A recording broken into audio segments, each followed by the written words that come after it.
All right, so welcome on to this Q&A. Again, want to welcome on to this Q&A. A few things came in. One, still dealing with this trolls questions here a little bit, but one thing came in um, that I would agree partially, and that is the question was that people, Jews, rabbis, whoever, should not be using Kabbalah to predict things. Now, there's no question about Kabbalah in general. Someone wanted to say the whole thing's fabrication, but I mean, what kind of proof that we believe? We certainly believe that it was given over by Rishon Bar Yochai, right? I don't think anyone really disputes it. At least among us, could be. Others have issues with it. Can't answer. Doesn't really matter. But in general, we believe it was given by on the day of his death by Rishon Bar Yochai. And like anything else, this is something person I've mentioned many times. Person, if you don't know the Aleph Beis, you're not learning Kabbalah. At the end of the day, you can't run, but you learn how to walk and crawl. You can't study higher mathematics, can't study calculus, right? Unless you learn trigonometry, right? And an algebra, right? So there are things that are, that should be off limits if a person has a knowledge and they're holding somewhere in the spiritual world. Okay, so a person wants to learn Kabbalah, very good. That's after you've gone through a lot. But I would agree, making predictions. Certainly the coming of the Messiah is a good example. Yeah, that the Rambam mentions clearly that there are a lot of contradictions within Tanakh, right? Tremendous amount of contradictions. That's why the rabbis say that you have to have a lot of fear of heaven when you learn it. That's why kids only learn Tanakh. As they're kids, they learn about stories, different things, but there are places where it does seem to contradict.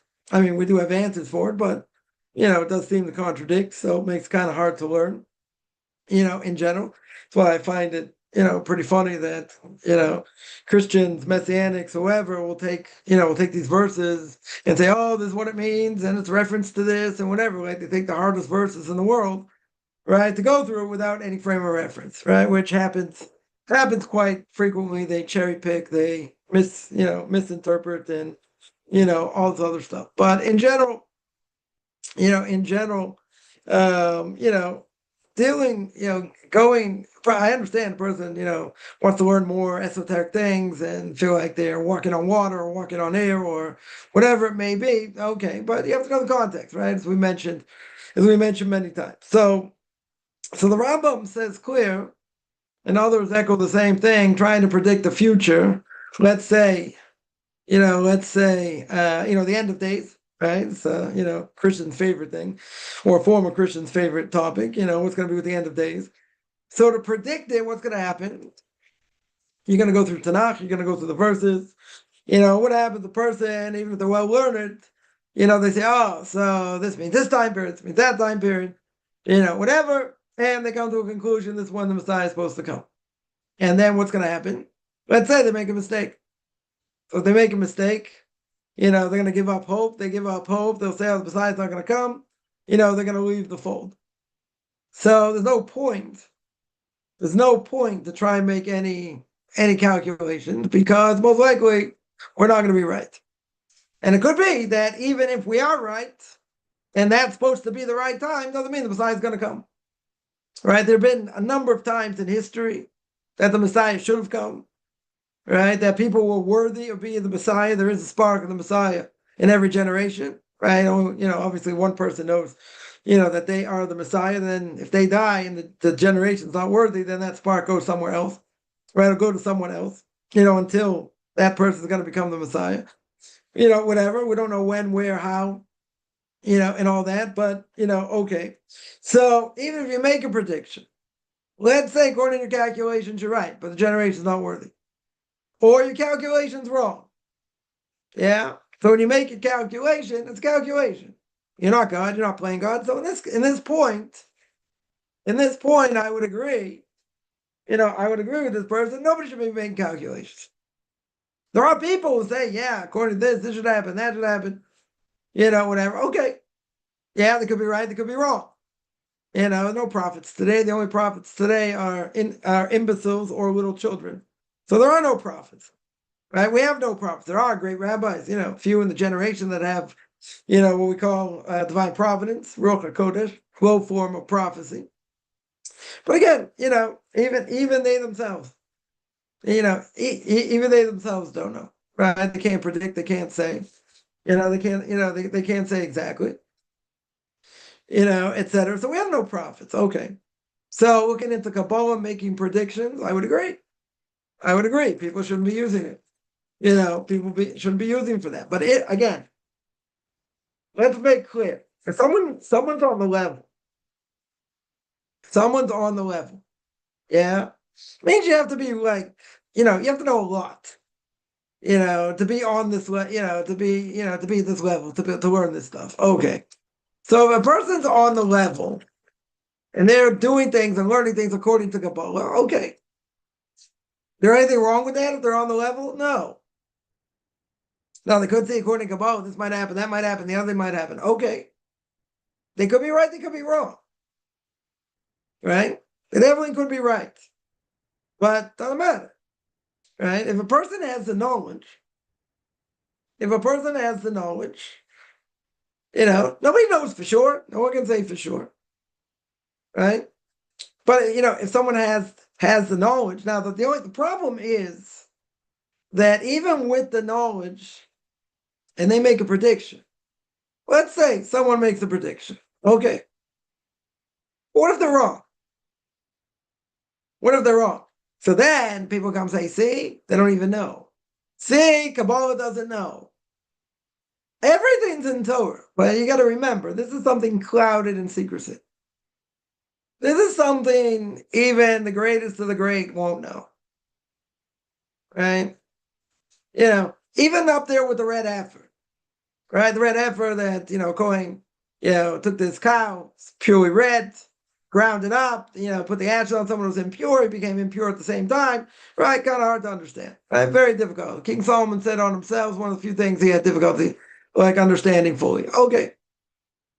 Now, is a person allowed to steep in Kabbalah if they have the knowledge and they're holding somewhere in the world spiritually? Yes. If they have the knowledge, okay. I don't have a problem with that. My problem is there are plenty of people out there talk about it, speak about it, they don't know their nose from their elbow in it. They don't know their nose from their elbow in anything. And all of a sudden, they're big gurus and talking about spiritual worlds and how it works. And I see it by non-Jews all the time. All the time. Yeah. Not making predictions, doesn't matter. But you want to tell me you really understand it? You can't even learn Gemara. You can really barely read Chumash. Yeah, you can't even read the Torah in its original, because you can't read Torah. You can't read Hebrew. Yeah. And you need someone to teach you. So now, if you want to tell me how basic things you need to be taught, I would say certainly more esoteric things. I don't care how much you water it down. Even esoteric things, how much you're going to get out of it. Yeah, but there are people drawn to it. I get it. There are people, there are 4 ways to learn. Pshat, Remez, Sod, and Drash. Pshat means simple explanation. Remez means hints in the Torah. It doesn't say explicitly, but hints in the Torah. Right? About about Gehenna, about hell. It doesn't say explicitly. There are hints. And it speaks about drashas, homiletic interpretation, and Sod means Kabbalah. Yeah, there are people drawn to it. I get it. But you got to be ready for it. No one's studying calculus without trigonometry. It ain't gonna happen without trigonometry and algebra. You're just not gonna get anything out of it. You're not gonna be able to understand it, right? You can't jump through hoops over here. So in this, I would agree. People shouldn't be delving into this when they don't, when there's plenty of million other things to learn that they need to learn that are more practical than this. I get it. It's more esoterical. You feel like you're holding somewhere in the world. Okay. Right. But in general, if you're ready for it, good. If you're not ready for it, you stay away from it. Yeah. Until you're ready for it. A person may never be ready for it. Yeah. Speaking to someone, recently, and, he's in the know. He wanted to start learning. He said it wasn't for him. It's a whole different way of looking at things. But you have to be grounded in Torah. If you're not grounded in Torah, stuff makes no sense. It's very hard to understand. Tanakh as well, right? Tanakh is very, very rich. There's a lot of things going on behind the scenes in Tanakh, which is a mind-boggling thing. You got these messianics and Christians or whatever, trying to claim what they know. They don't know the first thing about Torah. They don't know anything about Torah. And they're going through these things trying to understand according to them, and however they're trying to understand it. Say, see, it talks about JC. See, this is a reference. This is a hint. This is it. But you're cherry picking. Like the whole thing with Isaiah 53. Yeah. Talking about suffering servant. Yeah. So you want to tell me it's talking about JC? Okay, but what about all the other chapters? 52, 51, 50, 49. It's clearly talking about the Jewish people. That's nothing to talk about. Now you want to tell me? You want to give me Webster's 8th definition? And now you want to tell me over there it's talking about JC, but all the other times it isn't? It's hard to say.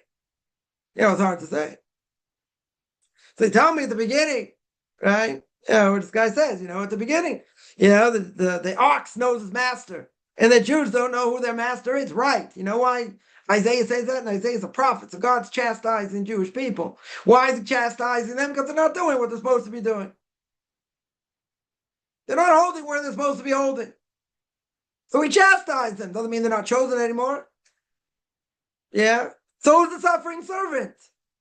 Is he? So if God chastises the Jewish people, and the Jewish people suffer because of sin, that's why we suffer. That's why we go through all these trials. So if we suffer because of that, why are you going to tell me talking about someone else? And now we're not chosen anymore. It doesn't make any sense. The whole thing doesn't make any sense. You can't cherry pick and give Webster's 8th definition. Which is what people do. And the other mistake we mentioned before, right, is the fact that God loves everybody. It's not true. It's just not true. You look at King David, what does he say? He says, I love those that love you, I fight against those that hate you. Does it sound like, that, someone intermarries. A Jew marries a non-Jew. You think God loves that person? That's one of the worst transgressions you can ever do. Be the destruction of the Jewish people from within. 70 to 80% intermarriage across the board. Yeah, that means 7 out of 8 Jews no longer here. And if it's mostly men, their kids aren't Jewish. Big problem. Judaism won't survive in that case. If you're an Orthodox Jew, that's the only way. Okay, but that's a disaster. It's an absolute disaster. You want to tell me God loves them? So I'll tell you what the Gemara says. The Gemara in Eruvin says that Abraham, mentions before, Abraham is gonna help. He's gonna stand by the pit of hell, by the pit of Gehenna. And he's gonna save Jews from going in. Yeah, except the Gemara says someone who's Moshe Cholaso. What does that mean? It means he doesn't do bris milah. He doesn't do circumcision. Yeah.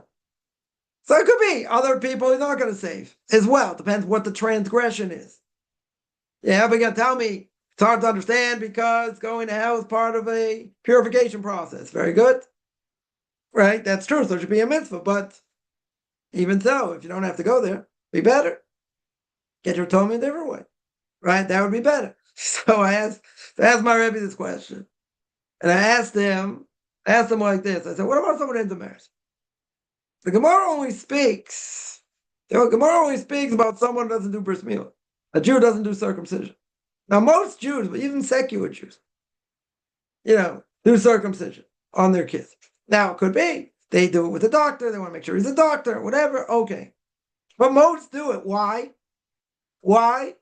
And it's mind-boggling that most Jews would do that.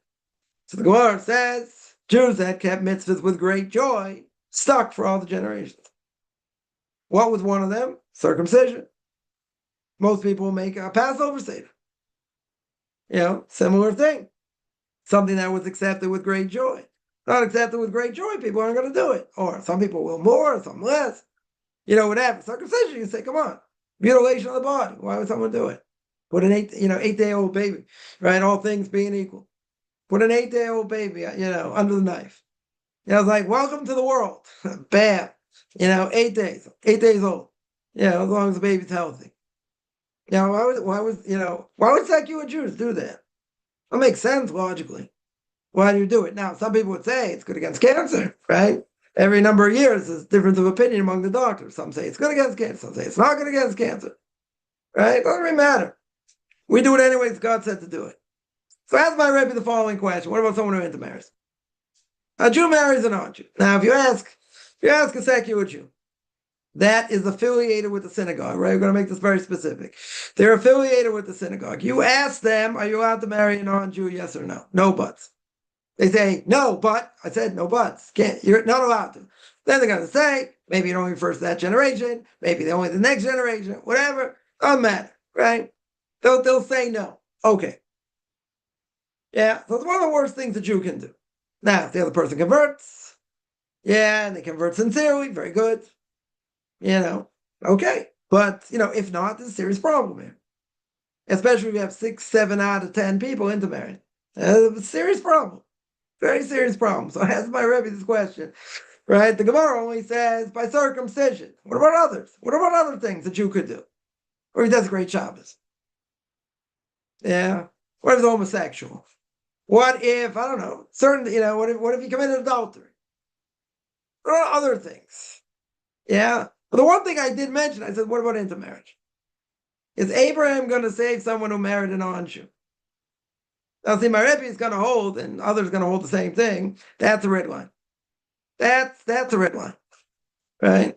You don't keep Shabbos, you don't keep kosher, this, that. Okay, Jews sin, right? But that's a red line. That's an absolute red line. Everyone knows shouldn't marry a non-Jew, right? It doesn't matter what, why they think it's okay or why it's not going to apply. But everyone knows. Everyone knows. They'll say we don't care and it doesn't matter. Okay. So I asked my Rebbe this question. I said, is Abraham going to save such a person? He gave me one-line response. 3 words. 3 words, he said. He said, what do you think? I said, okay, just ask it. Like, why should he save them? Why in the world should he save them? It's a harsh reality. Someone has a sibling, married, to a non-Jew. Sibling dies. Now they're not married to the non-Jew. Very good. Do you sit shiva for such a person? Do you mourn for them? You say it's a blood relative you have to mourn for, right? Who do you have to mourn for? What does the Jew have to mourn for? Mother, father, sister, brother, right? A spouse, and God forbid, a child, right? I just had the commemoration of the death of my father, 12 years the other day. So whatever, certain things you have to do. You have to lead services, you have to say the morning's prayer, other things. Okay, but what about someone who's intermarried? Is that a red line? You can tell me, well, if they die, they're not married to a non-Jew anymore. Very good. But what about all those years they're married to a non-Jew? They know better, but okay, this is what they did. Pretty clear. Doesn't matter what the person knows. Doesn't matter if they grew up as a potato farmer in Idaho, right? No offense, anyone's a potato farmer grew up in Idaho, right? Meaning they didn't know anything about Judaism. Yeah, they know nothing about Judaism. And they marry a non-Jew. It's not their fault. They didn't know. It's not their fault. Certain things they don't know. We'll say ignorance is bliss. They'll get punished as it's done by accident. Not like they did it on purpose, because they don't know. They don't know nothing from nothing. They grew up knowing nothing. Problem is, they desecrate Shabbos, there are repercussions. Yeah, even if they don't know anything. They take your bottle of wine, they pour a cup for themselves, right? The bottle's not cooked, right? It's not pasteurized. Let's say semi-dry, dry wine, got to throw out the wine. Can't drink it. Yeah? You tell me they grew up as a potato farmer, they know nothing from nothing. There are ramifications. There are ramifications. Yeah? Someone who desecrates Shabbos, can you give them honors in the synagogue? Now, some people will, some people won't. Yeah, or even better, someone who's intermarried. Can you call them to the Torah? So how can you call them to the Torah? They make the blessing before the Torah. The blessing is Asher b'chabanu mikol hamim. You have chosen me amongst the nations, i.e., God, you chose the Jewish people amongst the nations. They can't say that. How can they make such a statement? Right? It's a false statement by them. Why is it a false statement? Very simple. They're intermarried. No matter what they know or what they don't know. They're married to a non-Jew. You got to honor them. You got to honor them. So I would tell somebody like this, they feel miffed. They should, why shouldn't they get an honor? Why shouldn't this? So I tell them, okay, you take them to synagogue. Take the person to synagogue one day, when they're not reading Torah, nothing's going on. You take them and say, I want to take out the Torah from the ark. They're like, why? They're like, don't ask me questions. Just take out the Torah from the ark. Say, okay. Take the Torah, put it on the bima, put it on the lectern there. Say, okay, we're gonna unwrap it here. We're gonna take off the top, right? We're gonna open it up. They're like, what are you doing? It's like, doesn't matter, just do it. Just do it. So see, this holy Torah. See, the words don't have vowels. Yeah. Yeah. So okay, we're gonna wrap it up. Put the top back on. Right. So now I got one thing for you to do. One last thing. They're like, this makes no sense. I said, you're right. Doesn't make any sense. So I'll give you one last thing to do. The last thing to do is I want you to take this Torah scroll. Now, as secular as a person is, they will never do this. As secular as they are. Yeah, you tell them, take the Torah scroll and throw it on the ground. Now, a person will look at you and say, you're out of your cotton picking head. Why would I do that? Why would I throw the Torah on the ground? So now, what's the answer? What's the obvious answer? The obvious answer is that's exactly what you're doing. You're taking this Torah, which means nothing to you, married to a non-Jew, yeah, and you're taking the Torah and spitting on it. That's what you're doing. During the Holocaust, there was a story of somebody, a secular Jew, was in the camps. They had Torah scroll, or parts of a Torah scroll, whatever. They ripped it to shreds, put it on the ground. They said, I want you to make on this. I want you to defecate on this. Secular, if you don't, you're going to die. They said, okay, kill me. So I won't do it. Secular Jew. Could he trade, not keep Shabbos, not keep any mitzvahs whatsoever? Yeah, but that he won't do. Even to save his life. Now, it could be, if he would have done it anyway, let's say, they might have killed him anyway. So he probably figures he's a dead man either way. Yeah. But if that's something interesting, just throw this out there for a second, is that something you have to give up your life for? And the answer is no. Right? There are 3 cardinal sins every Jew does not apply to a non-Jew that you have to give up your life for anytime, any place. Right? One of them is murder, one of them is immorality, and one of them is idolatry. So if a Jew or non-Jew, put a gun to your head and say, I want you to bow down to this guy in the stick. Right? Or show little fat guy, Mr. Buddha himself, guy in the stick, a reference to JC. Right? Or show little fat guy, Mr. Buddha himself. All right? Now, I probably won't call him fatso. Big mitzvah to make fun of idolatry. You say, hey, bow down to fatso or die. You have to be willing to die. Under any circumstances. Now, this isn't one of them. If someone says, I want you to pluck this blade of grass on the Sabbath, right, on Shabbos, which is forbidden to do. Now, that depends. If they're doing it because they want you to go against your religion, then yes, you have to give up your life. If they're doing it because they want to make fun of you, you don't have to. They're just making fun. They're not doing it because they want you to go against your religion. They're doing it because they want to make fun of you. Okay. Right? So in times what we call shmad, when they want you to go against your religion, even if they tell you a minor thing, they tell you, we want you to wear these type of, these type of shoelaces, different type of shoelaces than you normally wear, whatever. Right? Maybe even something like that you have to give up your life for. Right? Because they're trying to make you go against your religion. If it's something against your religion, then you have to give up your life. If it's not, then who says you have to give up your life? And it could be, if you gave up your life where you didn't have to, that's suicide. Now, suicide, one of the worst transgressions a Jew and non-Jew can do. Right? For a Jew, it means you're not buried in a Jewish cemetery. There are no mourning customs. You don't get up a resurrection of the dead. Yeah, now that probably doesn't apply only because most people commit suicide probably have some sort of mental health issue. But it's a serious thing. You gave up your life where you didn't have to. Let's say someone didn't want to suffer. You don't want to go through extra suffering. Okay. Right? So that we don't call suicide. That we have a second opinion, and we hold in that case, not called suicide. You don't want to suffer. You want to go through extra suffering. Okay. Yeah, there are times you may have to give up your life. Rabbi Kiva, the Gemara says, was bothered by this verse. It says in the Shema, right? V'ahavta Hashem Elokecha, kol levavcha, kol nafshecha, kol miyodecha.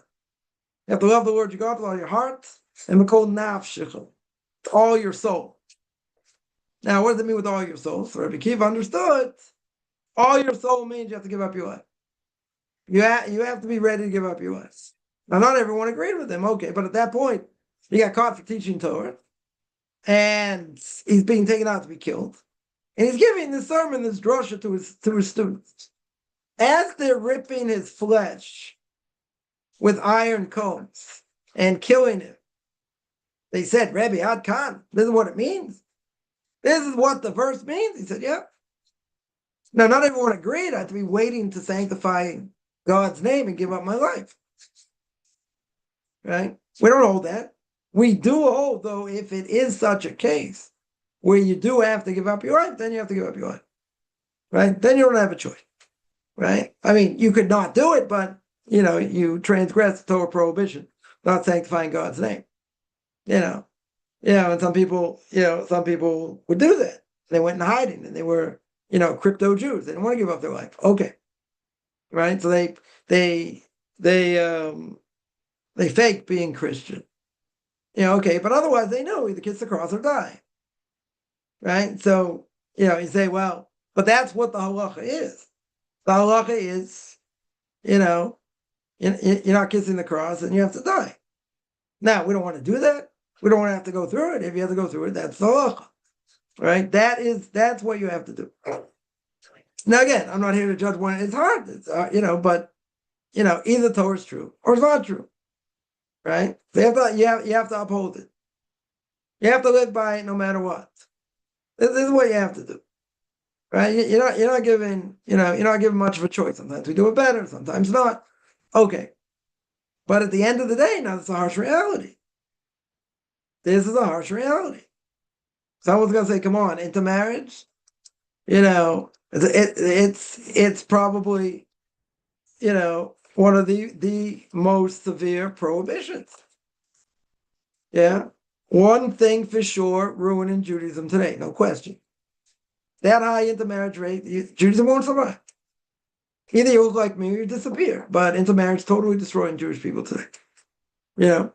But at the end of the day, right? At the end of the day, question's gonna be, what do you do? What do you do in such a situation? They don't know anybody. They don't know any better. They don't know any better. Right? These secular Jews know nothing. Know nothing about nothing. Again, if they repent, she converts, or they get divorced, or he converts, whatever, or they get divorced, it's one thing.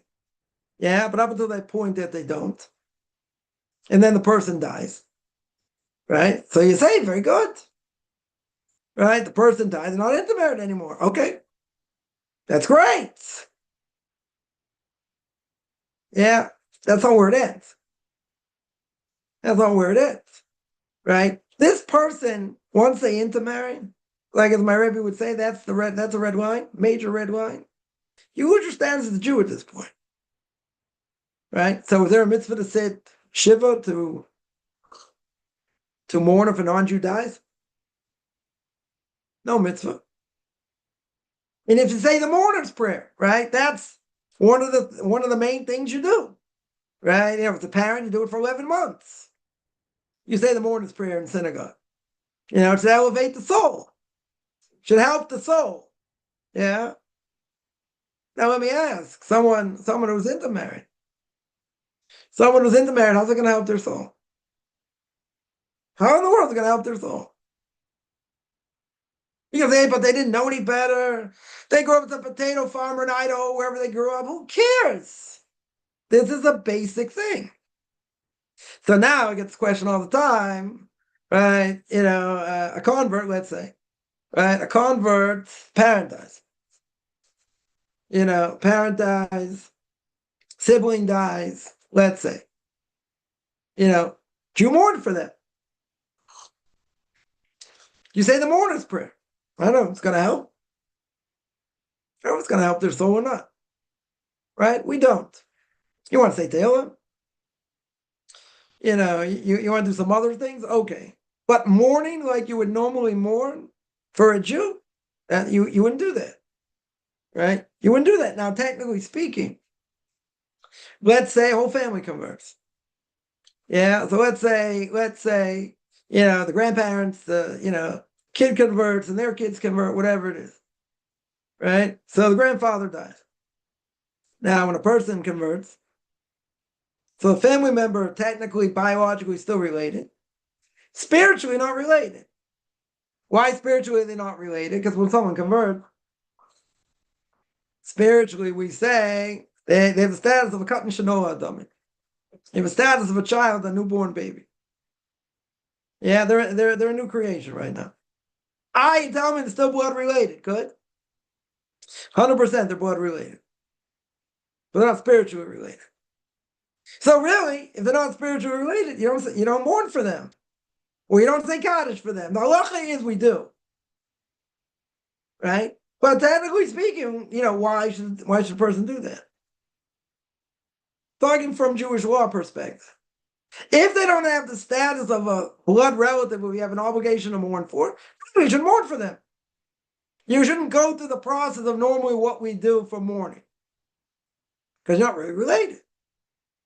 Now, people say, but it's really hard. It's really hard. Again, the custom is the person will sit ship for them. They will mourn for them. That's how it comes out practically.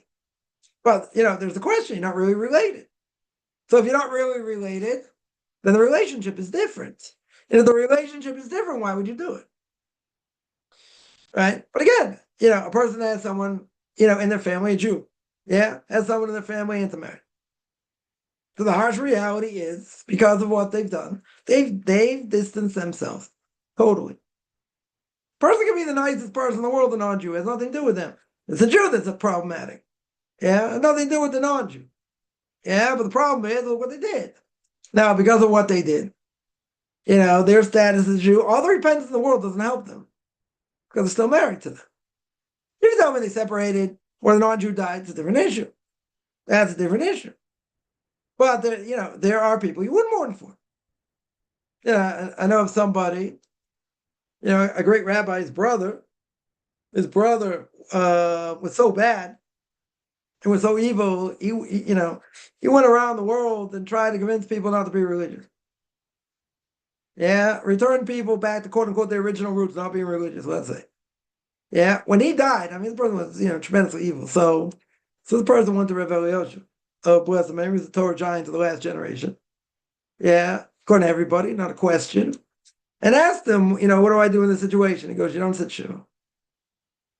Person was so bad, was so evil. There are people you don't sit shiva for.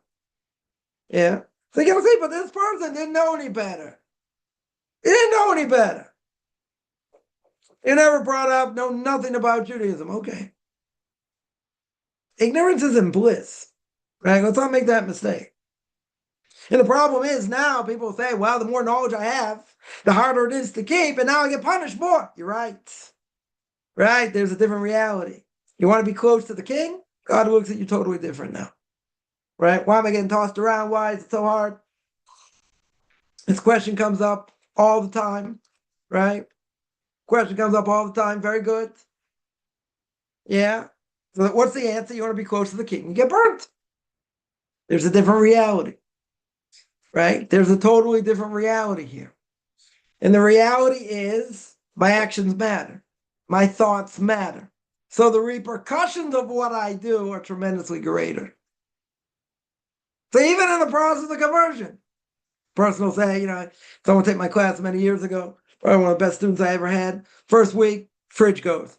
Right? 2 weeks later, washing machine. About, 2.5 weeks after that, something with the car. Get this frantic phone calls. Like, this always happened by your students? I said, yeah, just by you it happened a little bit earlier. Yeah, you looked at differently now. For better or for worse. God's going to demand more. Because now you want to be close to the king. See, if you're a potato farmer in Idaho, okay, God will deal with you differently. He'll deal with you differently. Well, the fact you want to be close to the king now, okay. So now the ante is up, right? We're up in the ante now. The repercussions are much greater, much, much greater. That's why people have it harder because, they might get tossed around even maybe for minor things because you can say, but how should I have known this or known that? Okay, God's going to take that into consideration. But if you're really, a person really growing and they're learning and, and they're changing or whatever, okay. They're reaching different levels. They're going to have different evil inclination now, different levels of evil inclination. Very good. But guess what? God's looking at them as, oh, you want to be close to the king? Oh, see, you made this mistake. Oh, see, you made that mistake. Oh, see, God's going to keep everything in mind where a person's holding at the time. But at the end of the day, you want to be close to the king and get burnt. Those are the repercussions. I always tell people, what would you rather have? Fantasy? You can have fantasy. Or you can say, listen, whatever I do matters. Whatever I think matters. Life is much more worth living when I know every single aspect of what I do, is going to be judged. Again, God is going to judge you where you're holding now, not in the future. So that's saving grace. Tremendously saving grace. Yeah. Can Jewish people play video games fighting Nazis? Good question. Good question. Can Jewish people play video games in general? What's the problem with video games? Most video games, they're violent. But even without that, what's the worst problem? What's the worst problem we can say? Let's say there's no immorality or other things going on. Yeah? Play Pac-Man back in the day. Right? I'll age myself. Asteroids. Donkey Kong. Anyone play Donkey Kong anymore? Yeah. Play any of these video games. Nothing bad with them. Right? No bad values here. But what's the single biggest problem? Waste of time. Not only is it a waste of time, now you got everyone on their phones doing who knows what, right? Too much screen time. What does screen time do? A lot of problems. Lot of problems. People don't interact with each other. People don't think. There are a lot of problems that it causes. But what's the single biggest problem? Let's take out violence, immorality, and all that. What's the single biggest problem? For a guy, this wouldn't apply for a woman. Because the guy has that obligation to learn as much as possible. Yeah? But what's the single biggest problem? Total waste of time. That's the single biggest problem. Yeah. So forget about violence. Yeah. Oh, it's a great thing killing Nazis. Okay. Yeah. Okay, violence could be an issue. You watch cartoons. Violence is an issue. They're funny. I grew up on, Bugs Bunny, Yosemite Sam, all these different, Tom and Jerry, they're funny. If you think they're funny. Yeah, they can be funny. Yeah, but at the end of the day, a lot of violence. And the values are bad. Values are bad. Right? You talk about movies, same thing. Even G movies, there are innuendos there. Not everything is like we're living in Victorian England.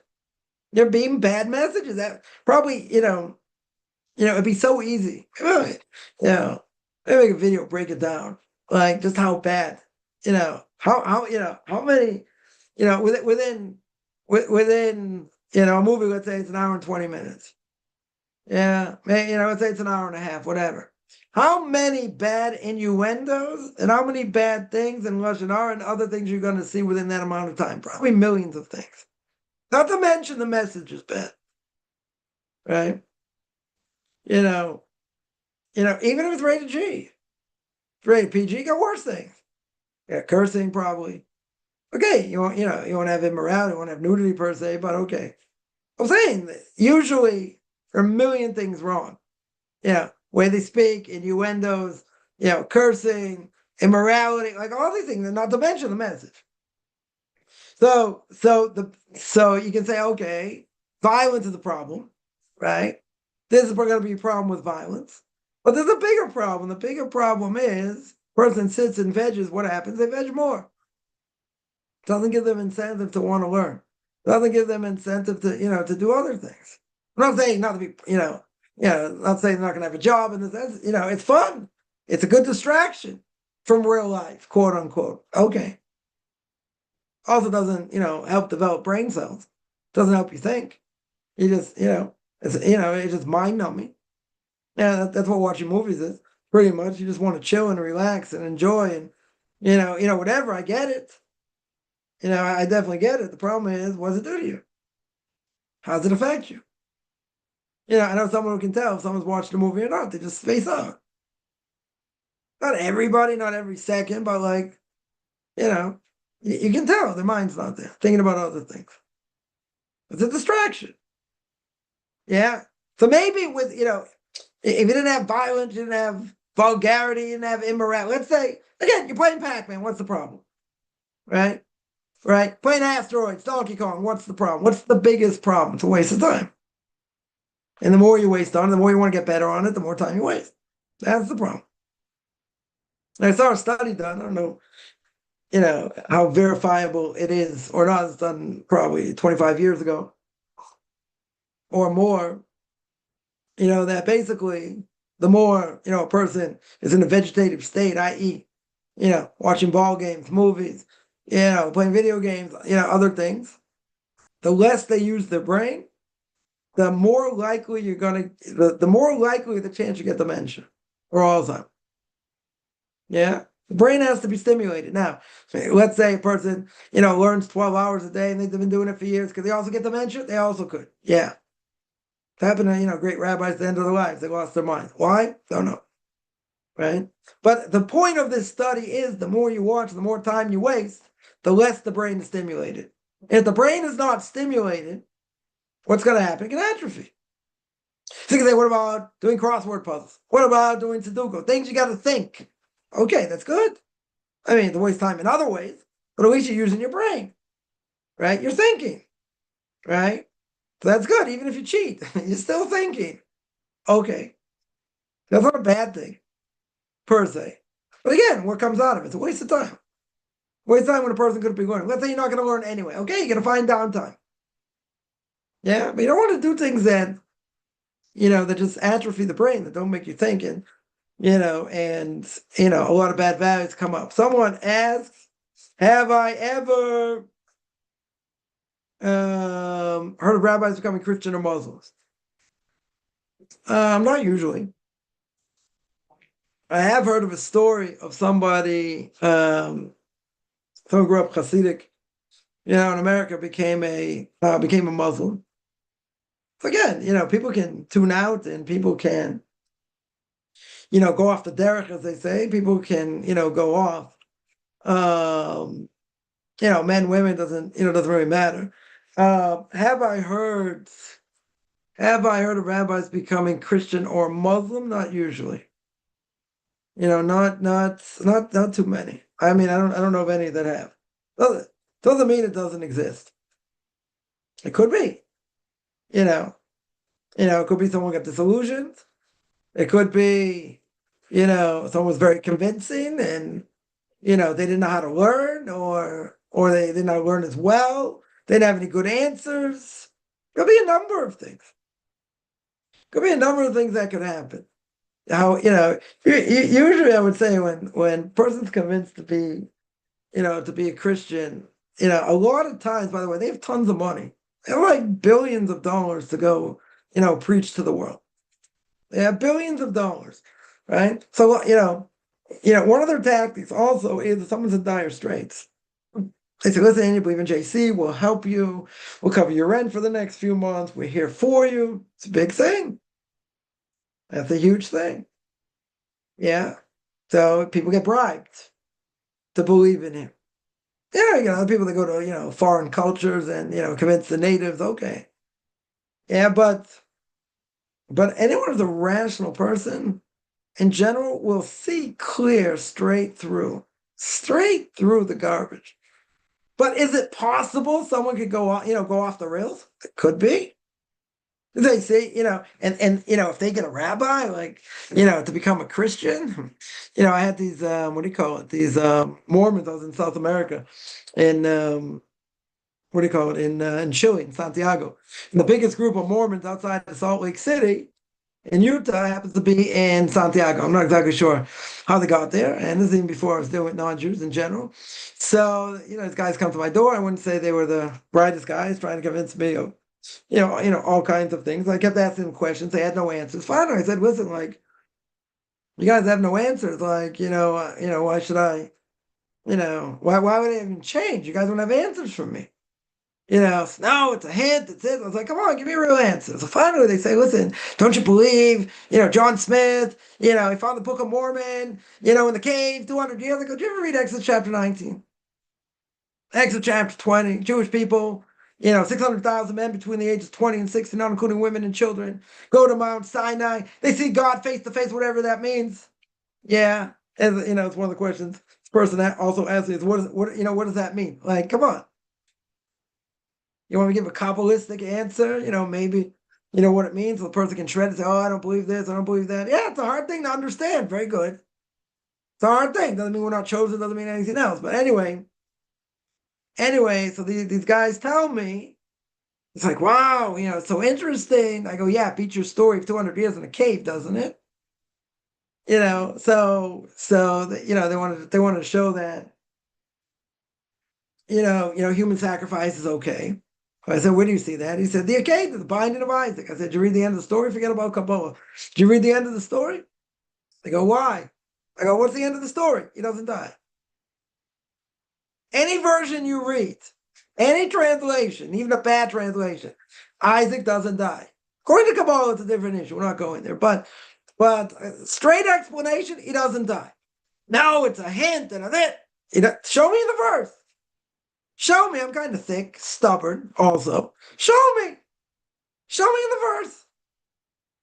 Show me the verse where it says that. So anyway, so I got rid of them. I was like, listen, I want to give you a blessing. They're like, wow, so great. Rabbi's going to give us a blessing. I said, listen, a lot of Christians don't know anything about their own religion. Don't waste your time with me. Go educate them. And by the way, I'll be here for a while. Go back to your pastors or wherever you go to. Give me some answers. Give me some real answers. Yeah, but they didn't have any answers. What does the great missionary do when you catch them? They go into something else. Right? They have to go into something else. So if I heard of rabbis becoming Christian or Muslim, no, doesn't mean it can't happen. It doesn't, not only that, doesn't mean Judaism isn't true. Everyone's got an evil inclination. Someone's going to be having a bad day. They're not thinking straight. Who knows what? Going through a tremendous hardship. And someone comes, approaches them. Yeah, I'm just giving my spin on it. Someone comes, approaches them. They start to catch their ear a little bit and they get caught off guard. And then they don't really have any answers. They see their material, and then one thing can lead to another. Can happen. I mean, would I say it's common? I don't think so. I don't think it's very happy. I don't think it's very. I don't know of anyone who has. I know Muslims come to Judaism. I know a lot of Christians have come to Judaism. Even pastors have come to Judaism. That I've heard. Is it unheard of? No. And even if it would happen to some people, let's say, it would happen to some people. Okay. That going to prove Christianity is true. Like this guy tells me about demons. Yeah. And like, this pastor is so busy getting demons out of people. But, people, he's so busy, but he's not going to an imam, not going to a Muslim, he's not going to a Jew, right? He's not going to a rabbi to deal with these demons. Right? I can't imagine they're demons, but okay. People being quote unquote possessed, what you spoke about, So that's obviously a proof that we don't know anything and that we're wrong. And that rabbinic Judaism is wrong. We don't have problems with this. Like, what would you do? Someone in your synagogue comes and his kid's like, climbing up the walls like Spider-Man. Okay, you got someone to deal with it, but something, like these things don't happen. Like a soul taking over a body, and then you have to get rid of called the D-book. It's happened a handful of times in history. A handful. I'm talking about, demons or whatever. A handful of times. Right? So they got more problems than we do with it. Okay, so what does that prove? What in the world does that prove? Doesn't prove anything. Plus we don't even believe demons have any power today. Now, a soul's only going to go into a body if it's being chased by these, angels of destruction that we mentioned before. That I mentioned a number of times. And then you got to get great rabbis to get it out. Okay. Not demons. It's a soul. Demon's a different thing. Right? As the Gemara says, Demons have character traits of humans, character traits of angels. We don't come in contact with them anyway. Came in contact with the time of the Gemara, very good. We don't come in contact. Their power has been very weakened for any number of reasons. But you want to say that, but he's not coming to a rabbi to do the exorcism. So what? What does that prove? What does that prove? We know how to do exorcisms better. Great. Okay. But it can also mean we don't have a problem with it. Right? Or the Muslims. Maybe the Jews and the Muslims don't have a problem with it, with these demons or whatever. I don't believe it's real either, but okay. We don't have that problem. These other people have the problem. Very good. So you need to deal with it. Why do we need to deal with it? We don't have that problem. Does that make us better? It's a stupid argument. Yeah. Could this time be right now, be part of Jeremiah chapter 30, verse 7? Let's see.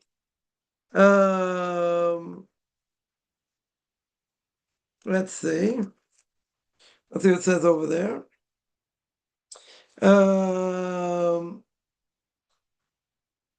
One second. I'll just bring it up. It says, "This day is great, none is like it. It's time of trouble to Jacob, but out of it he shall be saved." Well, I'll tell you the truth. What's happening now, I don't want to get into politics or anything else. Up until this point, dealing with Hamas, dealing with Hezbollah, with all the missiles, all the thousands of missiles in the last 2 years. Forget about Iran for the moment. With all the missiles that they've had to deal with, there have been a handful of attacks where buildings got hit. Handful. Yeah, and people were killed. All the other times they've either been intercepted or they've been in open areas, which is absolutely miraculous. You're talking about thousands. Thousands. All of a sudden, you got these missiles coming in. Obviously, something else is going on here. You're not knocking them out. They're too fast. Whatever it is. And the last number of attacks, God forbid, what has happened? There've been serious hits. People have been killed. It's an absolute miracle today in Beersheba what happened. Hospital got hit. Where it got hit, there was a cardiology ward. People have, heart problems. And they moved the cardiology ward, down a few flights or wherever they moved it. It was a few days ago. I think it was like a few days or yesterday or a few days ago that this cardiology place, whatever, where we had all these patients, they moved. They moved to a different place in the building. Yeah, I know, it's flights down, whatever it was. Missile hit right where they were. Right exactly where they were. It killed everybody. It would have killed everybody in that unit. So, there's mercy within judgment.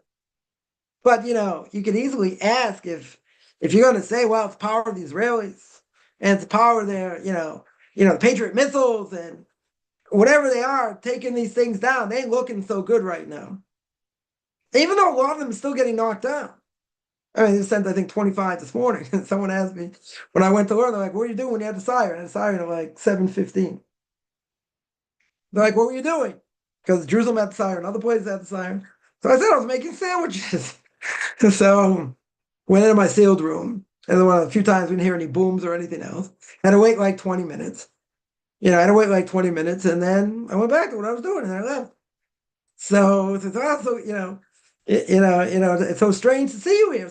So I said, either like it's a lot of self-sacrifice to come in. I said, or you tell me I'm an idiot. It's like, no, it's good to see you. But like, you don't know what it's going to be, but there is a question. There is a question you got to ask. I mean, it's an easy answer. If you believe in Torah and God, it's an easy answer, right? What's doing with these missiles?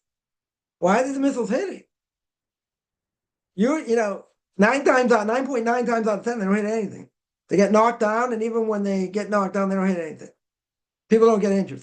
More people have got injured, by the way, running to shelters and actually being killed by a missile. Many more have been injured. They can tell me, come on, 250 people injured, this, that, people killed. Okay. But throughout this war, and what's going on, more people have been injured running to shelters. So the absolute miracle's going on. There's no question. Now you got a problem. Now you got a problem because any of these missiles now coming from Iran, they're sending less because they've knocked out a lot of the capability. But still, the ones they're sending, they're hitting things and people are getting hurt and dying. Yeah. So there are two things going on. Oh, well, there's really one thing going on. It's just a wake-up call from God. And he said, oh, you didn't like my miracles? You didn't pray harder? You didn't do anything to change? Okay, I'm going to show you. I'm going to hit buildings now. Going to hit different things. It hasn't happened. I mean, here and there, okay. But you're talking about thousands of missiles. They all hit nothing? Open areas, I always say. It's one of two things. Either God's running the show or you got the stupidest people shooting them, which could be. Right? So I would say you got one thing going on. God's giving us a message. It's a message. You got to wake up. You got to pray harder. You got to work harder. These things should not be hitting anything if we do what we're supposed to do. Yeah, but if you don't believe in God, then you're up the creek over what's with your missiles. What's with your Patriot missiles? Why aren't they knocking them out? You say there are too many. There are too many coming in at the same time, but they disperse when they get at a certain point. They disperse in different places, so you can't really get them. So your missile system now, you're in trouble. Because anytime something gets in, it's going to hit something. Potentially it's going to hit something. If you miss it, right? Even if you hit it, I mean, this thing's going, I heard yesterday, someone was saying, these missiles are going, a few days ago, these missiles are going 16 times the sound of speed. That's unbelievable. So when you knock it somewhere, it can fly anywhere, a billion miles a second. So that in and of itself is miraculous, doesn't hit anything, if it doesn't hit anything. Well, this is a wake-up call. This is for sure a wake-up call. Now, every time, there's attack, people are getting killed. Buildings are getting destroyed. Yeah, all over. It doesn't matter. Up north, down south. Doesn't matter. Yeah, this is a huge wake-up call. There's no question. But if you're a secular person, I say, what's with the Patriots? What in the world's going on? Because that's what you're basing your strength on. Yeah, it's the fact they're going to knock them out. You're going to say, we can't knock out all of them. Okay. But the last number of attacks? Yeah, serious number of people killed and injured. Yeah, it's a wake-up call, right? It's no question.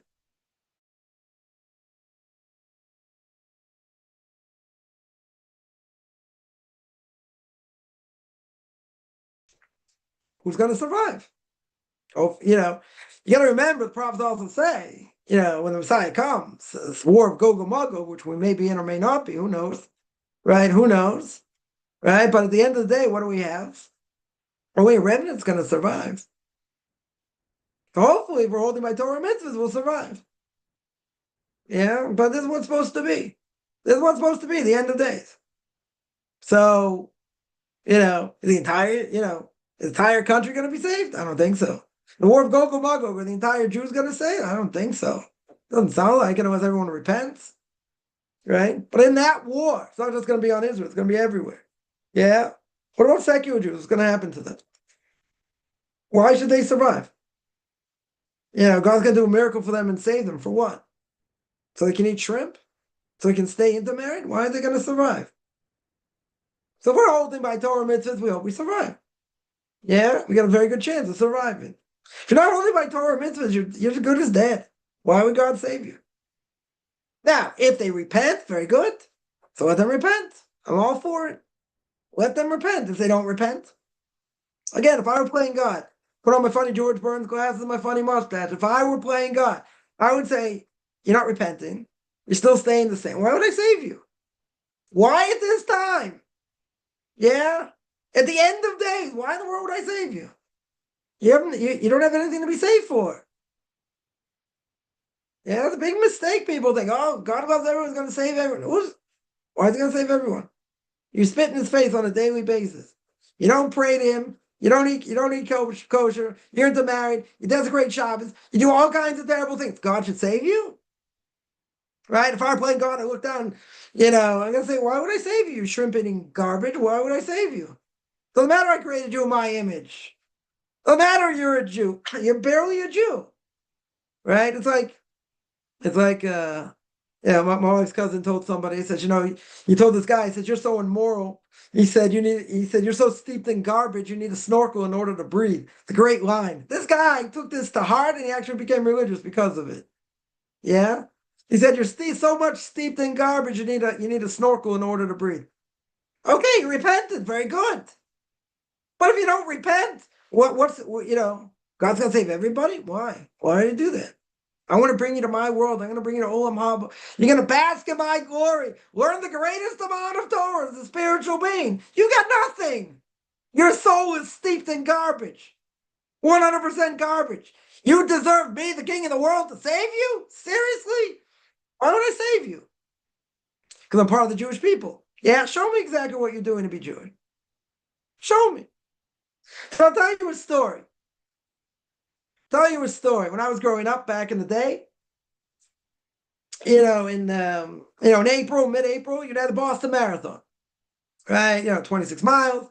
So, a friend of my parents, anyone who knows Boston at all, a friend of my parents had they lived at Heartbreak Hill. Heartbreak Hill was like, this big hill towards the end of the marathon. So, you'd be out there like giving out water, cheering for people, this and that. So I went when I was engaged. And so I went back for whatever, took my wife back, whatever. And this is when we're engaged. So we happened to be there during the marathon. We happened to be there. So we went like, I think I went with my father, whatever, we went together, whatever. And whatever we watched the marathon, so my wife made a comment. And the comment was that with all these Jews, they were all secular Jews, with all these Jews, couldn't tell the difference between who were Jews and non-Jews. Couldn't tell. Certainly not the way they dressed, not the way they talked, even with their Boston accent. Doesn't matter. You couldn't tell the difference. Certainly not what they ate. So in anything, you couldn't tell the difference. They tell me some of these people are very nice. Okay, so what? There are a lot of nice people out there in God's eyes. They stink to high heaven. They stink to high heaven.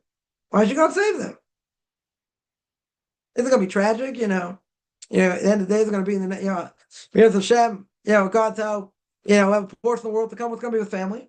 They're going to be wiped off the face of the map. They don't repent. If a family's Christian, whatever, they're dead. They already deserve the death penalty right now. They're just lacking burial. It's one of the Noahide laws. It's a sad reality, but okay. We can do whatever we can. Try and bring some people back, but, total waste of time in most cases. They're not going to listen anyway. So what's going to be? It's tragic. Is there anything we can do about it? Probably not. But we can try. Try and bring them along, try and show them information. They want to see it, they'll see it. They don't. But isn't that a sad reality? Can't tell Jews from non-Jews. So what's going to happen to these people? God loves everybody. Come on, you really think God's going to save them so they can eat shrimp? Really? Unless they have something to be saved for. If they don't have a merit to be saved for, they're as good as dead. It's a sad reality. That's the reality. Nothing's going to bring them back. Nothing. Couldn't Isaiah 53 be talking about more than one thing? Again, you have to see what it's talking about in context. Isaiah there is talking about the suffering of the Jewish people and the fact that we suffer because of our sins. Yeah, it's talking about Jewish people suffering. Not talking about JC by any stretch, right? It's consistent. It's totally consistent. And that's what the prophets do. It's like the person said, you can't predict things through kabbalah. Okay, right? Maybe yes, maybe no. But at the end of the day, the question is, well, they have answers to this, quote unquote. They think, it's talking about him, but if at the beginning of Isaiah, if Isaiah says that, the ox knows his master more than the Jewish people. Okay. Yeah. What do the prophets do in general? They chastise the Jewish people. Right? The whole book of Jeremiah is all about predicting the destruction of the temple. Yeah. He tells them, you don't repent, right? The temple's going to be destroyed. Very good. They tried to kill him. They don't want to believe it because the temple was still standing. Right? right? So this guy claims, oh, JC made all kinds of predictions. Cares, you know? What do I care? He made a prediction or not? Even if he exists, no question if he even existed. Okay, so what? So he made predictions. So he must be right. Well, prophets made predictions, and they came true. Yeah, you want to tell me the prophets on prophets? We don't believe the prophet, but okay. So the whole thing is just totally convoluted. Yeah. Someone asked how as where I live outside Jerusalem, how have we fared? Listen, we had it's funny, last night, went to sleep. I went to sleep and then a couple hours later, wife tells me there's a warning. There's a warning we're gonna get a missile. Okay, we're gonna missile attack. Okay. So I go in the room, took my phone with me because that's my alarm clock. Next thing I know, my alarm goes off. There was no attack. We didn't get an attack. Right? It didn't happen here. It happened up north or whatever. Right? So we've had a number of sirens. Had one, it was a false alarm last night. We've had a few sirens. Had one this morning, but whatever. Thank God nothing's happened here. But it's a ghost town everywhere. Kids aren't in school. Buses, majority of buses aren't running. Like a limited schedule. It's like COVID. It's like the time during COVID. It's funny because I still see some people like wearing masks. Like whatever. It's very rare. So it's like every time I think, I'm thinking like, wow, buses running not so often. This is like COVID, and I see someone wearing a mask. Saw someone today, this morning, or this afternoon, whatever. I saw somebody, wearing a mask. I'm like, really? I'm like, come on. What if a man wants to convert and his wife wants to stay Christian or Muslim? You are stuck. Can't convert. No one will convert you. Or reform. You can convert reform. Or conservative. I wouldn't tell you to do it. It's travesty, mockery of a sham. But that's the only way you'll convert. Either that, you got to get divorced. If you don't want to get divorced, which I wouldn't tell people to do, they have a happy marriage. Otherwise, you stay in Noahide. That's it. You have no choice. It's either you get divorced or you stay in Noahide. Right? So I would say a person like that's probably not going to get divorced. So not going to, even if it's important to them, they shouldn't get divorced because of it. I wouldn't tell people to do it. But at the end of the day, if their spouse doesn't want to convert, then you have to stay, it stays a non-Jew. Right? And I always tell people that even if you think there's not much ritual and not many communities and this and that, very good. Yeah. So at the end of the day, I tell people I could keep you busy for the next, 250 years if I would live that long. You learn Tanakh, you can learn Chumash, Musar, Jewish history. I mean, plenty of things. Plenty of things. Right? But people say, I have this desire to convert and this and that. Okay. But I wouldn't get divorced because of it. I know somebody, I don't know the story. I do know someone who got divorced because he wanted to convert. It was very very serious about conversion. And he said on himself, again, I don't know the story, but he said on himself, I lost out. I lost my spouse. If it would have come to me, I would have said, if you have a happy marriage, more or less, you don't get divorced. It's not worth it. But I really want to be a Jew. Okay. But not to expense of your spouse. I wouldn't do that. Certainly not healthy. Certainly not healthy. If you're going to get divorced anyway, if you come in contact with people like that, okay, different issue. Different issue. Someone asked, what about farm simulator, other peaceful simulator games? Same thing. All video games are the same, even if it's not violent. What's the bottom line? You're watching the screen, it's a waste of time. Yeah, something again. You tell me doesn't affect as much, even if it's a limited amount of time. Okay, there are plenty of things out there that are not just interesting; they're addictive. I know people still back in the day, and still even today. What do they play all the time? At least a number of times a day. Free cell. I don't know. I know free cell is so exciting. Play free cell, play solitaire, play other things. Get time on their hands. Okay, so they say card games aren't bad. Maybe not, again, you're sitting in front of a screen. You're just wasting time. It's wasting, someone's gonna come with the educational aspect of it and say, no, I'm ready this. Like, I was one time, asking college, about TV and all the stuff, all the bad stuff. It's like, but you can watch the History Channel, right? You can watch Doctor Who. I don't know if it still exists, so they still have programming. Yeah. So I said, okay, how many times have you, in the last year or two, if you watch the History Channel, go, that's not the point. It is the point. How many documentaries are you really going to watch? Seriously. You You got, I don't know, you got an Avengers movie out there. You're gonna watch Doctor Who or a History Channel, not watch that. If you're into that, come on. Yeah. Even if it's not as bad. Yeah, it has an effect. It has an effect on the mind. Right? It definitely has an effect on the mind. Yeah. Even if it's not as bad. It's just you say, well, it's not so addicting. Okay. First of all, limit it to 20 minutes, half an hour a day. Let's see. But even then, it's a continual thing. It's a continual thing, right? Anytime you let anything in, it can lead to something else. Because no, it's just this. The evil inclination knows what he's doing. You start with something relatively small. He makes a little bit of a hole in your armor. Then you get the bigger things. Then you get the bigger thing. I know someone, exactly what they're doing now, but I know someone that, let their kids watch whatever they want. I was like, why?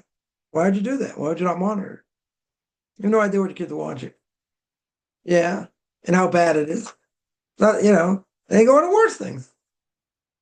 Again, if the worst things are like violent movies and not, whatever, you say, okay, that's, like that's the worst thing. But again, it's not just about that. It's about values. Yeah. Here you're going to say something bad about it. Yeah. But what does it lead to? That's the question. It doesn't stay there. It doesn't stop there. That's the problem. It doesn't stop. You'll say, by me, it's going to. Okay, so you're going to break them all. You're going to say, I'm an individual. I remember I saw something, my Rabbi's rabbinical court put out. They're like, so he once told me, he goes, don't think this doesn't not apply to you. He said, I'm telling you, it even applies to you. And then with all your safeguards and this and that, it applies to you. It's poison. The whole thing is poison. Yeah. But you're going to say, but a lot of good videos. People come to Torah and understanding. Very good. Yeah. Yeah. It's okay. So you're only going to use it for good. Okay. How much time are you going to waste? How much time are you going to waste? Most of it's probably used for, it's waste of time. A person says, no, I'm very careful. Okay. Yeah. 99% of anything out there is just bad. Right? It's bad. You want to tell me the 1% is good? Okay. So you got to focus on the 1%. Okay. Right? I'm not telling you not to watch Torah video. Right? But you got to be very strong. People are into the news. People into, other things, and they just get carried away. It's just, the amount of time people waste. Yeah, checking emails, checking other things, they waste a lot of time. You gotta say, but I wasn't gonna learn at that time anyway for a guy. Okay, so what? So what if you weren't? You're spending time, you're wasting time. It's a waste of time.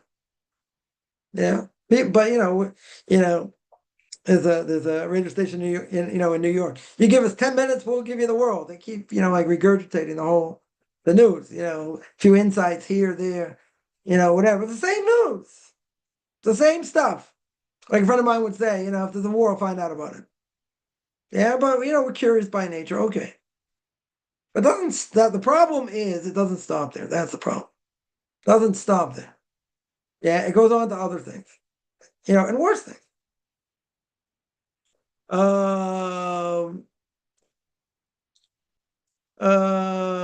Someone asks, can a girl who wants eventually to convert before Sephardic rabbinical court buy a new Ashkenaz siddur? Just because it's paying a Nusach Sephardic siddur not come and pay. If you're gonna convert Sephardic, then use the Sephardic synagogue prayer book. I'll tell you like this: if you're gonna pray in general, don't switch back and forth. Keep the one standard, either Sephardic or Ashkenazic. If person says, "Yeah, I want to start out Ashkenazic," I'm gonna be Ashkenazic, very good. Well, then they like they like very spicy food and other things. They want to be Sephardic. Okay, but you don't change back and forth. Right? If you're gonna pray one nusach, one standard, either Ashkenaz or Sephardic. Right? If you're gonna go through a Sephardic rabbinical court, you then pray Sephardic. Who cares what the prayer book looks like? That doesn't matter. Right? It matters what's in it. Right? So if you're gonna stay consistent, stay consistent. Right? That's what I would that's what I would say. Yeah, let me see. Let me see if I answered all the questions. Do you ever not go to a shelter every time the siren goes off? If there's a siren, I'm usually in the shelter. Usually. Yeah, have there been times I haven't been? Probably a few. Probably a few. But also by the way, there've been a lot of people injured because they want to film this thing and they don't go into a shelter and they're outside. And that's just plain stupid. Yeah. If you hear a siren, you're outside, you go somewhere. Right? At the very least, if I'm in the synagogue, they do have a shelter there, at the bottom, but one of the best places to stand if you can't get somewhere is by the door. Because that's the strongest part of the building. So even when it gets hit, that's like the strongest part of the building. Yeah, but majority of times I've been close to home. So since I've been close to home or home, I haven't had a problem. There were a few times that happened. I was in Jerusalem, right in the middle of the afternoon service, and siren went off. Yeah, nobody moved. I'm not saying it's good or bad. I'm just saying, that's what happened. Someone told me today that they're in the middle, they were in the middle of prayers or whatever. Siren went off, and yeah, they just moved it. They moved it. To shelter. That's the way you should do. That's where with all again, with all the things going on, the vast majority of people have got injured. Forget about the last number of days. The vast majority of people have got injured. I mean, I'm not talking to say seriously injured, but have been injured just because they're running to shelter.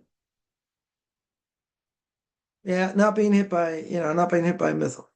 Now, down south when they were shooting rockets down south to the communities there, you had 15 seconds when you heard the siren to get to a shelter. 15 seconds. Ashkelon, I think you had 30 seconds.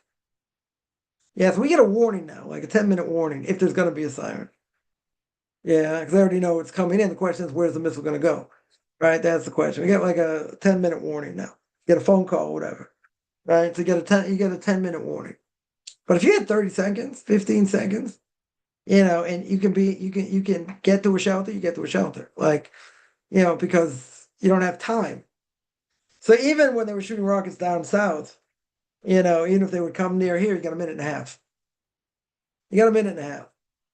So that's, it's obviously longer than 30 seconds. But, in the community surrounding Gaza, there's 15 seconds. 15 seconds, mind blowing. And again, there were injuries. There were, some were direct hits. The vast majority, even at very close range, weren't hitting anything. And a lot of them ended up in Gaza. Ended up going backwards, which is kind of ironic. So again, you could have the stupidest people shooting them. That's possible. That is possible. But like you live close by, you hear a siren, you go to a shelter. But it's crazy. There are people risking their lives to get these pictures. You could say, well, the vast majority of rockets don't hit anything, and probably the majority of the time I should be safe. You're right, but you can't be stupid either, right? You can't go against Coppin 615th commandment. Don't be a moron. You got to take precaution. Even even if you can say 99% of the time it hits nothing. You're right. It's probably true, but you don't want to take any chances either way because you just don't know. These things are coming, a billion miles a second, and they get knocked around. They could hit anywhere, anywhere. I mean, and the mind-boggling thing is, if it hits somewhere which is like, let's say 200 kilometers or 150 miles from where I live, you can hear the repercussions of it. You can hear the vibration of it. Yeah, I mean, you hear the boom, it sounds like it's right here, but you hear it like 100 miles away, it's like, okay, but you're talking, it's huge, powerful. Yeah. So, I would say anyone, if there's a siren, you go somewhere. You can't be stupid. And listen, there are people that won't move it. They'll say, I have perfect faith, nothing's going to happen. They say, okay. Yeah.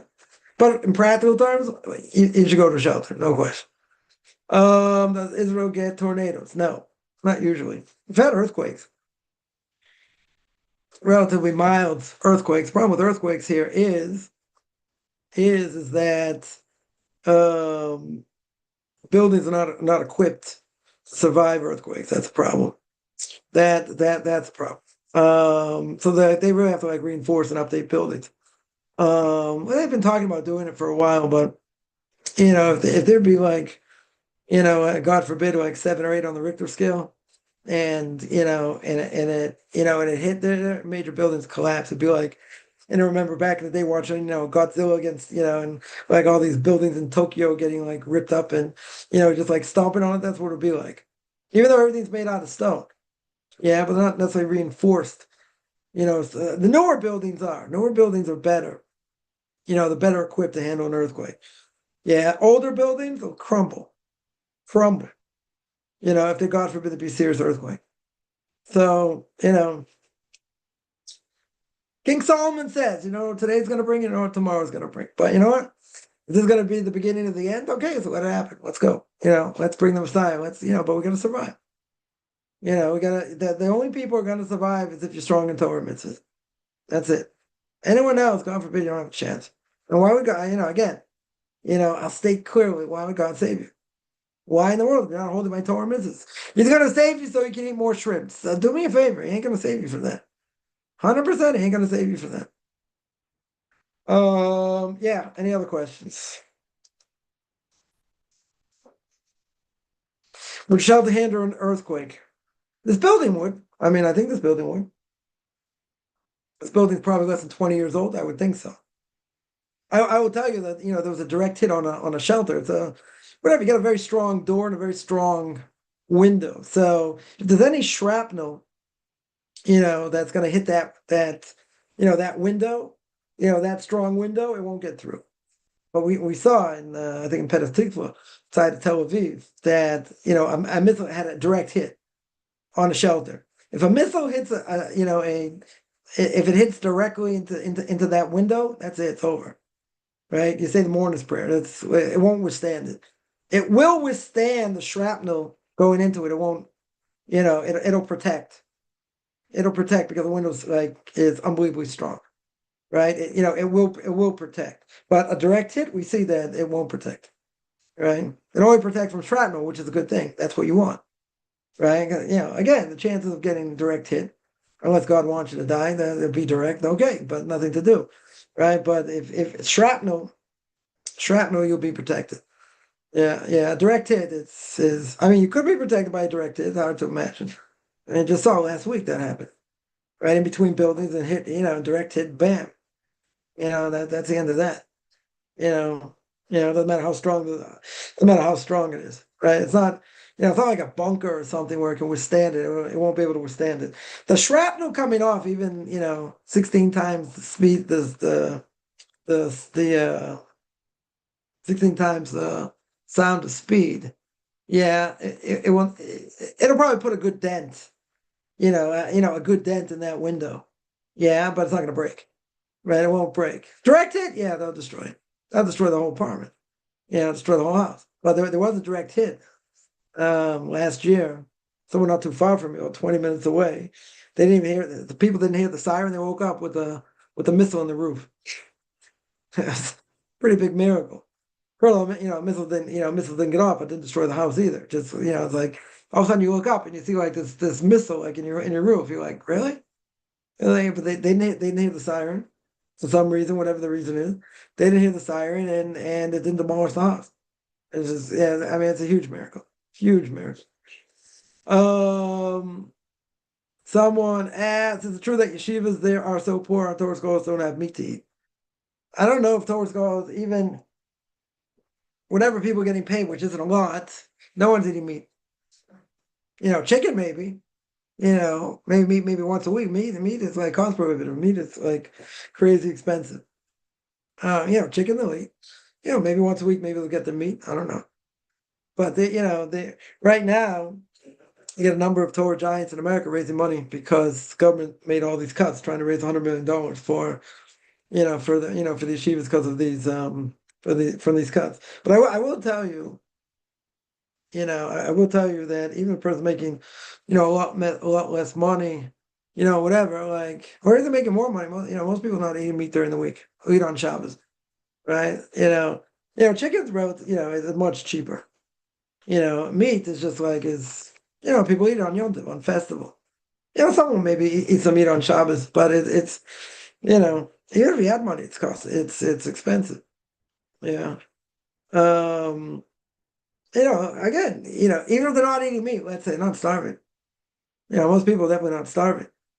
That's for sure. So like they're living on less, okay, but like, you know, you know, it's very rare to hear a case of people like really have no food, have nothing. Yeah, people sitting and learning. It's like, okay, there's poor and poor. There are different levels. There are definitely, there are different levels. But again, in general, people don't eat meat. It's just, they'll eat it on festivals. Maybe they'll eat it on Shabbos, whatever. But they're not eating it on a regular basis because in general, it's cost prohibitive. Here it can cost like, 15, $20 a pound, you know, so, whatever, it's expensive, no, no question. Yeah. Any other questions?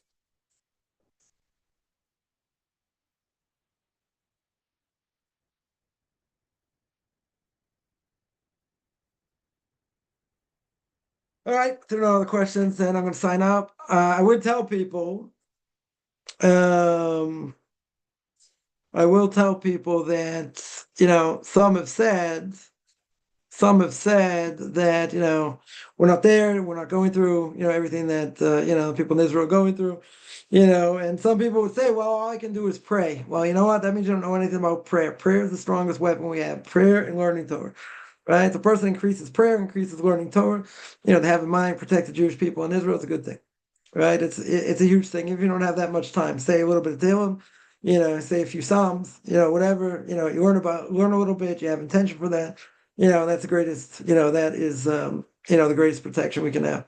So I'm going to sign out. I do this every Tuesday and Thursday, 10 o'clock Eastern Time, 5 o'clock Israel time. Anyone has any questions, find me on Facebook at Chaim Kaufman, Beyond Orthodox Conversion Judaism, orthodoxconversion.com. Beyond Orthodox Conversion Judaism on YouTube. There I get videos, Q&As, ethics of our fathers. Book of Leviticus, you want to send me an email, rabbichaimkaufman@gmail.com, RBBICHIMCOFFMAN@gmail.com.